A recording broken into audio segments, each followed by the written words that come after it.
ছাত্ৰ-ছাত্ৰীসকল আমি আমাৰ আগৰটো ক্লাছত তোমালোকৰ লগত আলোচনা কৰিলো শিক্ষাৰ এটা মতবাদ বা পদ্ধতি হেতু হৈছে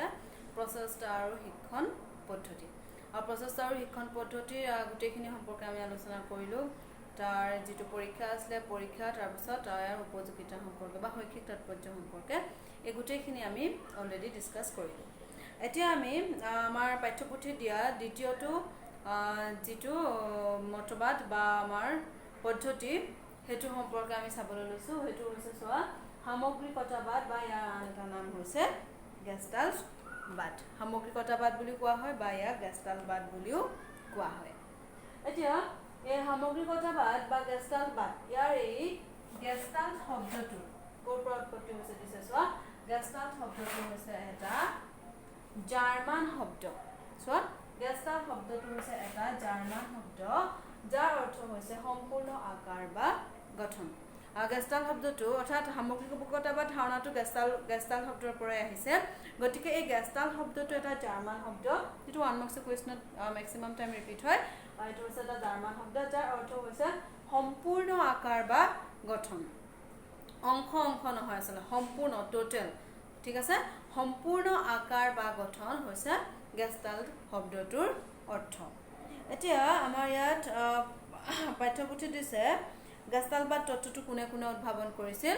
তিনিজন মনোবিজ্ঞানে লগ হৈ গেষ্টাল্টবাদ তত্ত্বটো উদ্ভাৱন কৰিছিল সেই মনোবিজ্ঞানী তিনিজনৰ নাম হৈছে সোৱা উলফগেং কহলাৰ কৰ্ট কাফকা আৰু মেক্স ওয়াৰ্টিমাৰ বাকি কি কলো নাম উলফগেং কহলাৰ সোৱা উলফগেং কহলাৰ কৰ্ট কাফকা আৰু এজনৰ নাম হৈছে মেক্স ওয়াৰ্টিমাৰ অৰ্থাৎ কহলাৰ কাফকা আৰু ওয়াৰ্টিমাৰ এই তিনিজন ব্যক্তিয়ে লগ লাগি গেষ্টাল্টবাদ তত্ত্বটো উদ্ভাৱন কৰিছিল ঠিক আছে আমি আৰম্ভণি দুখৰ জানি লৈছো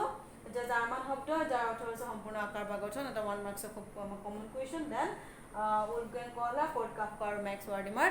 তিনিজন মনোবিজ্ঞানে এই তত্ত্বটো উদ্ভাৱন কৰিছিল এতিয়া এই তত্ত্বটোনো কি হেতু সম্পৰ্কে আমি এতিয়া চাও হা এতিয়া এই মনোবিজ্ঞানী তিনিজনৰ মতে উলফগেং কহলা কৰ্ট কাফকা আৰু মেক্স ওয়াৰ্টিমাৰ এই তিনিজনৰ মতে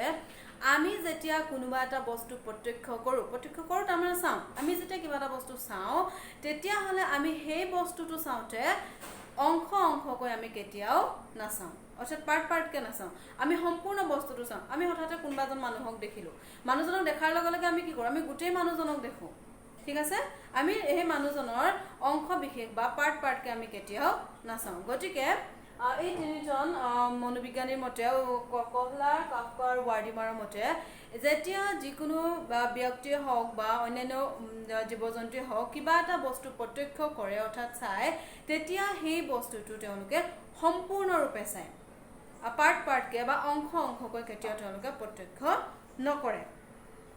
ঠিক এদৰে শিকনৰ সমস্যা সমাধান কৰোতেও কি কৰে যে অংশকৈ গুৰুত্ব দিয়াতকৈ সামগ্ৰিক অৱস্থাটোৰ ওপৰত গুৰুত্ব আৰোপ কৰিহে সমস্যাটো সমাধান কৰিবলৈ যত্ন কৰা হয় অৰ্থাৎ আমাক যেতিয়া কিবা এটা আমাৰ সন্মুখত যদি কিবা এটা সমস্যা আহি পৰিছে বা শিকাৰ ক্ষেত্ৰত কিবা এটা যদি সমস্যা আহি পৰিছে তেতিয়া হলে আমি কি কৰো পাৰ্টকে আমি ইয়াৰ অংশবিলাক চাই নাথাকো অংশকৈ আমি চাই নাথাকো সমগ্ৰ সমস্যাটো আমি চাও আৰু ইয়াক আমি কেনে ধৰণে সমাধান কৰিব পাৰিম সেই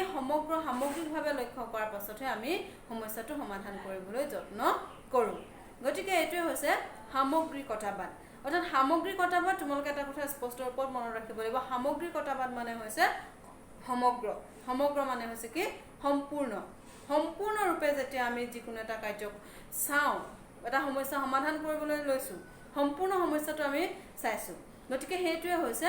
সামগ্ৰিকতাবাদ একদম প্ৰথমে মনত ৰাখিবা আমি যিকোনো এটা সমস্যা সমাধান কৰিবলৈ হলে সম্পূৰ্ণৰূপে আমি তাক চাও প্ৰত্যক্ষ কৰো তাৰ পাছতহে তাৰ অন্তৰ্নিহিত বিষয়বস্তুসমূহ আমি সংলগ্ন কৰিবলৈ যত্ন কৰো সামগ্ৰিকতাবাদ তত্ত্বৰ ভিত্তিতে মনোবিজ্ঞানীসকলে শিকনৰ অন্তৰ্দৰ্শন বা অন্তৰ্দৃষ্টি পদ্ধতিও উদ্ভাৱন কৰিছিল সামগ্ৰিকতাবাদ যেটো এই তত্ত্ব আমি সামগ্ৰিকতাবাদ বা গেষ্টাল্টবাদ তত্ত্ব সম্পৰ্কে আলোচনা কৰিছো গতিকে এই তত্ত্বৰ ওপৰত ভিত্তি কৰি এটা পদ্ধতি উদ্ভাৱন কৰিছিল শিকনৰ এটা পদ্ধতি সেই পদ্ধতিটোৰ নাম হৈছে অন্তৰ্দৰ্শন পদ্ধতি বা অন্তৰ্দৃষ্টি পদ্ধতি দুইটাৰ কনসেপ্টটো একে সামগ্ৰিকতাবাদৰ পৰাই এই অন্তৰ্দৰ্শন পদ্ধতিটো উদ্ভাৱন হৈছিল অন্তৰ্দৰ্শন পদ্ধতি মানে এতিয়া চোৱা যেটো আমি একেবাৰে ভিতৰৰ পৰা বুজি পাইছো অৰ্থাৎ নিজে বুজি পাইছো প্ৰচেষ্টা আৰু ভুল পদ্ধতিৰ নিচিনা নহয় যে আমি ব্লাইন্ডলি কিছুমান এটেম্প ললো আৰু তাৰ পৰা সাডেনলি আমি সফল হলো হঠাতে আমি সফল হলো তেনে ধৰণৰ নহয় অন্তৰ্দৰ্শন পদ্ধতি হ'ল যেতিয়া আমি কোনো এটা বিষয়বস্তু বা কোনো এটা সমস্যা আমি সম্পূৰ্ণৰূপে লক্ষ্য কৰিছো সম্পূৰ্ণৰূপে প্ৰত্যক্ষ কৰিছো তাৰ পাছত তাৰ অন্তৰ্নিহিত কথাটো আমি বুজি সেই সমস্যাটো ক'ৰ পৰা হৈছে কিয় হৈছে গোটেই কথাটো বুজি যেতিয়া আমি সমাধান কৰিবলৈ যাওঁ অৰ্থাৎ নিজৰ মন মগজু বা বিচাৰ বুদ্ধি খটুৱাই যেতিয়া আমি সমস্যাটো সমাধান কৰিবলৈ যাওঁ হেতুৱে হৈছে অন্তৰ্দৃষ্টি পদ্ধতি আমাক ইয়াত কিতাপত দিছে চোৱা যে অন্তৰ্দৃষ্টি হৈছে কোনো এটা সমস্যা সমাধানৰ হঠাৎ এক উপলব্ধি ঠিক আছে হঠাৎ এক উপলব্ধি যাৰ সহায়ত ব্যক্তিয়ে কোনো এটা শৈক্ষিক সমস্যা অন্তৰ্নিহিত সম্বন্ধবোৰ সামগ্ৰিকভাৱে নিৰীক্ষণ আৰু অধ্যয়ন কৰি সমস্যা সমাধান কৰিবলৈ সমৰ্থবান হয় তাকে অন্তৰ্দৃষ্টি পদ্ধতি বোলে অৰ্থাৎ গোটেই সমস্যাটো চোৱাৰ পাছত হঠাতে যেতিয়া তেওঁলোকৰ মনলৈ আহে এই সমস্যাটো এনে ধৰণৰ কথাৰ লগত লিংক আছে গতিকে আমি এইফালে কৰিলে আমি এই সমস্যাটো আমাৰ সমাধান হ'ব গতিকে তেনে ধৰণে যেতিয়া হঠাতে তেওঁলোকে উপলব্ধি কৰা আৰু সমস্যাটো সমাধান কৰিবলৈ সক্ষম হয় হেতুৱে হৈছে অন্তৰ্দৃষ্টি পদ্ধতি ইয়াত শিক্ষাৰ্থীসকলে সামগ্ৰিকভাৱে কোনো সমস্যাৰ অন্তৰ্নিহিত অংশবোৰ নিৰীক্ষণ বা অধ্যয়ন কৰে আৰু সেইবোৰৰ পাৰস্পৰিক সম্বন্ধ খণ্ড খণ্ডকৈ প্ৰত্যক্ষ নকৰি সামগ্ৰিকভাৱে বা এককভাৱে প্ৰত্যক্ষ কৰে হেতুৱে হৈছে অন্তৰ্লোকন বা অন্তৰ্দৰ্শন ইয়াত কি কৈছে চোৱা যে সামগ্ৰিকভাৱে কি কৰে শিক্ষাৰ্থীসকলে সমস্যাৰ অন্তৰ্নিহিত অংশবোৰ অৰ্থাৎ যিকোনো এটা সমস্যা যেতিয়া সন্মুখত আছে সেই সমস্যাটোৰ ভিতৰত থকা অংশবোৰ প্ৰথমে কি কৰে সামগ্ৰিকভাৱে গোটেই সমস্যাটো চালে চোৱাৰ পিছত তাত কি কি কৰিলে আমি সমস্যাটো সমাধান কৰিব পাৰিম সেই অংশবিলাক তেওঁলোকে মিলালে আৰু গোটেইখিনি একগোট কৰিলে আৰু একগোট কৰাৰ পাছত তেওঁলোকে সমস্যাটো সমাধান কৰিবলৈ সক্ষম হ'ল অৰ্থাৎ সমস্যাটো সামগ্ৰিকভাৱে সম্পূৰ্ণৰূপে চাই তাৰ পিছত তাৰ অংশবিলাক একগোট কৰি যেতিয়া সমাধান কৰিবলৈ সক্ষম হয় তাকে অন্তৰ্দৰ্শন পদ্ধতি বা অন্তৰ্লোকন পদ্ধতি বোলে সামগ্ৰিকতাবাদ তত্ত্ব তাৰ ওপৰত ভিত্তি কৰি এই অন্তৰ্দৰ্শন পদ্ধতিটো নিৰ্ণয় কৰি উলিয়াইছে এতিয়া অন্তৰ্দৰ্শন পদ্ধতি হোৱাত কি ধৰণে শিক্ষা সম্ভৱ হয় সেই সম্পৰ্কে মনোবিজ্ঞানী কহলাৰে 1913 চনৰ পৰা 1917 চনৰ ভিতৰত আফ্ৰিকাৰ টেনেৰিফ দ্বীপত এটা পৰীক্ষা চলাইছিল এটা নহয় কেইবাটাও পৰীক্ষা চলাইছিল কোনে পৰীক্ষা চলাইছিল মানে চোৱা উলফগেন কহলাৰে প্ৰায় 1913 চনৰ পৰা 1917 চনলৈকে ইমান এটা দীঘলীয়া সময়লৈ তেওঁ কি কৰিছিল কি ধৰণৰ অন্তৰ্দৰ্শন পদ্ধতিৰ দ্বাৰা শিক্ষণ সম্ভৱ হয় হেতু সম্পৰ্কে পৰীক্ষা চলাইছিল আৰু তেওঁ পৰীক্ষাবোৰ মেক্সিমাম বান্দৰ বা চিম্পাঞ্জিৰ ওপৰত কৰিছিল আৰু এই গোটেইখিনিৰ ওপৰত কৰি তেওঁ কি ধৰণে সম্ভৱ হয় হেতু সম্পৰ্কে কিছুমান মতামত আগবঢ়াইছিল এতিয়া আমাৰ পাঠ্যপুথিত ইয়াৰ এটা তত্ত্ব দিয়া হয় ইয়াৰ এটা পৰীক্ষা দিয়া হৈছে যিটো উলফগেন কহলাৰে এটা চিম্পাঞ্জিৰ ওপৰত সেই পৰীক্ষাটো চলাইছিল এটা চিম্পাঞ্জি কি কৰা হৈছিল চিম্পাঞ্জিটোৰ সুলতান নামৰ এটা চিম্পাঞ্জিক এটা কোঠাৰ ভিতৰত আবদ্ধ কৰি ৰাখিছিল বুলি কৈছে এটা চিম্পাঞ্জি আছিল আৰু সাধাৰণতে কোৱা হয় জীৱ জন্তুৰ ভিতৰত চিম্পাঞ্জি আটাইতকৈ বুদ্ধিয়ক গতিকে এই চিম্পাঞ্জিটো কি কৰিছিল কহলাৰে এটা খুব ডাঙৰ কোঠাৰ ভিতৰত আবদ্ধ কৰি ৰাখিছিল ডাঙৰ এটা ৰুমৰ ভিতৰত আবদ্ধ কৰি ৰাখিছিল আৰু তাক বোকাটোৰ অৱস্থা ৰখা হৈছিল তাক কেইদিনমান একো খাবলৈ দিয়া নহৈছিল আৰু তাৰ পাছত কোঠাটোৰ এটা চুকত এথোকা কল ওলমাই থোৱা হৈছিল আৰু কোঠাটোৰ আন এটা চুকত এটা বাকচ থোৱা হৈছিল আৰু বেলেগ এটা চুকত কেইডালমান দুডাল বাঁহৰ ঠাৰি বা লাঠি থৈ দিয়া হৈছিল এফালে থৈ দিয়া হৈছিল কল এথোকা আৰু এফালে এটা কাঠৰ বাকচ আৰু আনফালে থৈ দিয়া হৈছিল বাঁহৰ বা যিকোনো ধৰণৰ লাঠি থৈ দিয়া হৈছিল দুডাল লাঠি থৈ দিয়া হৈছিল আৰু সেই দুডাল লাঠি এনেধৰণে থোৱা হৈছিল যে ইডালৰ লগত সিডাল সংলগ্ন হৈ যায় দুডাল সেপাৰেটকৈ থোৱা হৈছিল পৃথক পৃথককৈ থোৱা হৈছিল কিন্তু যদি ইচ্ছা কৰে সেই দুডাল ইডালৰ লগত সিডাল সংলগ্ন হৈ যাব পাৰে তাৰপিছত চিম্পাঞ্জিটোক যেতিয়া কহলাৰে কোঠাটোৰ ভিতৰত সোমোৱাই দিলে যিহেতু তাক বোকাটোৰ অৱস্থাত থৈছিল সেয়া ভোক লগাৰ লগে লগে কি কৰিছিল সি পোনপ্ৰথমে কলথোকা দেখি কলথোকা জাপ মাৰি খাবলৈ চেষ্টা কৰিছিল যিহেতু ওপৰত ওলমাই থোৱা হৈছিল গতিকে চিম্পাঞ্জিটোৱে পোনপ্ৰথমে জাপ মাৰি কলথোকা খাবলৈ যত্ন কৰিছিল কিন্তু ইমানে ওপৰত থোৱা হৈছিল যে হেতুকা সি কেতিয়াও জাপ মাৰি খাব নোৱাৰে তাৰ লগে লগে সি চিম্পাঞ্জিটোৱে অকণমান সময়ৰ কাৰণে বহিছিল আৰু তাৰ পাছত সি হয়তো চিন্তা কৰিছিল যে সি কেনেধৰণে কলথোকা খাব পাৰে আৰু তেতিয়াই চিম্পাঞ্জিটোৱে হঠাতে দেখিছিল যে কোঠাটোৰ এটা চুকত এটা কাঠৰ বাকচ আছে, এটা ওখ বাকচ আছে। গতিকে সি বাকচটো কলথোকাৰ তললৈ লৈ গৈ পিনি সি বাকচটোৰ ওপৰত উঠিলে আৰু উঠি পুনৰ জঁপিয়াবলৈ ধৰিলে। কিন্তু তাতকৈও ওপৰত আছিল যদি সি বাকচটোৰ ওপৰত উঠি জঁপিয়াইও কলথোকাত নাপালে। নোপোৱাৰ পাছত সি পুনৰবাৰ বহি সি পুনৰবাৰ গোটেই কোঠাটোৰ ভিতৰত, অৰ্থাৎ এটা কোঠাতে তাক সমস্যাটো দিয়া হৈছিল। গতিকে সি পুনৰবাৰ গোটেই কোঠাটোৰ ভিতৰত চকু ফুৰাবলৈ ধৰিলে আৰু কি ধৰণে সি উপায় অৱলম্বন কৰি কলথোকা খাব পাৰে। আৰু তেতিয়াই সি এটা চুকত পৰি থকা সেই লাঠি দুডাল দেখিলে আৰু লাঠি দুডাল দেখাৰ লগে লগে কি কৰিলে, এডাল লাঠি সি যেতিয়া ল'লে আনডাল লাঠি সি লিৰিকি বিদাৰি থাকোঁতে হঠাতে সিডাল লাঠিৰ লগত সোমাই গ'ল। আৰু সোমাই যোৱাৰ লগে লগে যিহেতু দীঘল হৈ গ'ল আৰু তাৰ লগে লগে সি কি কৰিলে, বাকচটোৰ ওপৰত উঠি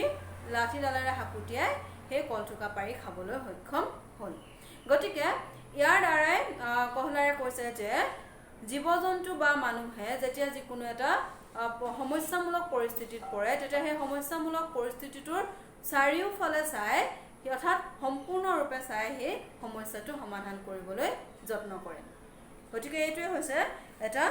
পৰীক্ষা যিটো কহলাৰে টেনেৰিফ দ্বীপত 1913 পৰা 1917 ভিতৰত কৰিছিল। এতিয়া এই পৰীক্ষাটোত চিম্পাঞ্জিটোৱে কাঠৰ বাকচ, বাঁহৰ মাৰি আদিৰ সঠিক ব্যৱহাৰে তাৰ সামগ্ৰিক চিন্তা আৰু বুদ্ধি প্ৰয়োগৰ ইংগিত দিছে। অৰ্থাৎ সি ব্লাইণ্ডলি বা প্ৰচেষ্টাৰ ভুল পদ্ধতিৰ নিচিনাকৈ অট'মেটিকেলি সি বা ব্লাইণ্ডলি এটেম্প লৈ থকা নাই, সি এনেই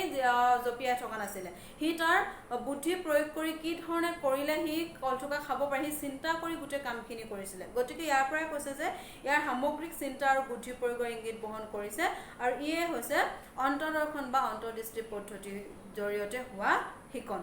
আৰু সামগ্ৰিকতাবাদীসকলে মত পোষণ কৰে যে মানুহ যিহেতু চিম্পাঞ্জিতকৈ বেছি বুদ্ধি সম্পন্ন, গতিকে মানুহে চিন্তা আৰু বুদ্ধি প্ৰয়োগ কৰিহে শিকে। গতিকে আমি এটা কথা জানিব পাৰিলোঁ যে আমি সাধাৰণতে উচ্চ পৰ্যায়ৰ প্ৰাণী হিচাপে কি কৰা হয় যে চিন্তা চৰ্চা কৰিহে যিকোনো এটা কাৰ্য কৰিবলৈ লোৱা হয় বা সমস্যাবিলাক সমাধান কৰিবলৈ লোৱা হয়। গতিকে এই সামগ্ৰিকতাবাদ তত্ত্বটো মানুহৰ সমস্যা সমাধানৰ ক্ষেত্ৰত বিশেষভাৱে প্ৰযোজ্য হয়। ইয়াৰ পাছত ইয়াৰ কেইটামান বৈশিষ্ট্য দিছে যে সমস্যা সমাধানৰ ক্ষেত্ৰত উদ্দেশ্যহীন বা যান্ত্ৰিক অন্ধ প্ৰচেষ্টা ত্যাগ কৰা, যে প্ৰচেষ্টাৰ ভুল পদ্ধতিত যিধৰণে যান্ত্ৰিক বা অন্ধ প্ৰচেষ্টা কৰি থকা হয় ইয়াত এইটো ত্যাগ কৰা হয়। আৰু সমস্যা সমাধান বা কাৰ্যৰ শিক্ষণীয় বিষয়ৰ বিভিন্ন অংশবিলাক সামগ্ৰিকভাৱে নিৰীক্ষণ, অধ্যয়ন আৰু পৰ্যবেক্ষণ কৰা হয়। গোটেইবিলাক চোৱা হয় যে কি কৰিলেহে কি হ'ব, কেনেধৰণে সমস্যা সমাধান কৰিব পৰা যাব, এইটো পৰ্যবেক্ষণ কৰা হয়।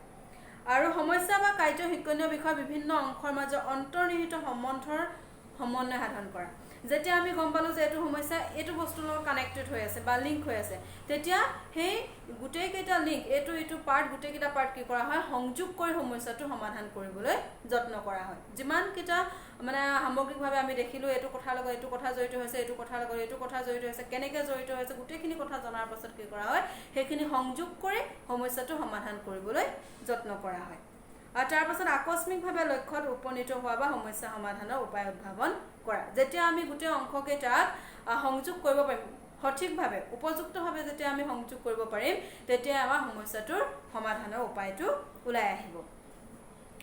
আৰু অন্তৰ্দৰ্শনৰ সহায়ত সমস্যা সমাধান আৰু উপযুক্ত শিক্ষণ লাভ কৰা। আৰু অন্তৰ্দৰ্শনৰ সহায়ত যিটো আমি শিকোঁ সেইটো আচলতে প্ৰকৃততে উপযুক্ত শিক্ষণ, কিয়নো ইয়াত আমি